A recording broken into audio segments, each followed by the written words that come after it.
Fermeture annoncée de la classe de petite section à la maternelle Louis Pécou de Fardeloup à La Ciotat, une décision inquiétante. La rentrée scolaire 2025 s'annonce difficile pour les familles et les enseignants de La Ciotat. La fermeture annoncée de la classe de petite section à la maternelle de Fardeloup suscite incompréhension et inquiétude. Cette décision, prise dans un contexte de restructuration scolaire, risque d'avoir des conséquences néfastes pour les enfants, les parents et l'équipe pédagogique. Une suppression qui fragilise l'accueil des tout-petits. En supprimant cette classe de petite section, l'Éducation nationale réduit l'offre d'accueil pour les plus jeunes élèves de la commune. Cela signifie des effectifs plus chargés dans les autres classes, une baisse de la qualité de l'encadrement et une adaptation plus compliquée pour les petits qui font leur première rentrée.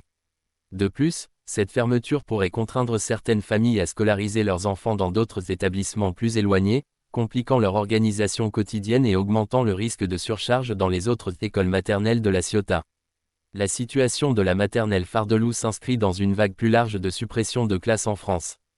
Partout sur le territoire, des écoles maternelles et élémentaires voient leurs effectifs réduits sous prétexte d'optimisation des ressources. Par exemple, dans le Gard, 62 fermetures de classes ont été annoncées pour la rentrée 2025 contre seulement 26 ouvertures. Source, Objectif Gard. Même constat en Moselle, où 83 fermetures sont prévues. Source, SNUIP FSU 57. Une mobilisation nécessaire pour préserver l'école maternelle. Les fermetures de classes en maternelle ne sont pas anodines. L'école maternelle joue un rôle fondamental dans l'apprentissage des bases scolaires, la socialisation et l'éveil des enfants. Réduire son accès, c'est pénaliser des familles et des élèves dès leur entrée dans le système éducatif. Face à cette décision, il est urgent que les parents, les enseignants et les élus locaux se mobilisent. Des actions comme des pétitions, des manifestations ou des demandes de concertation avec les autorités académiques doivent être envisagées pour défendre le maintien de cette classe.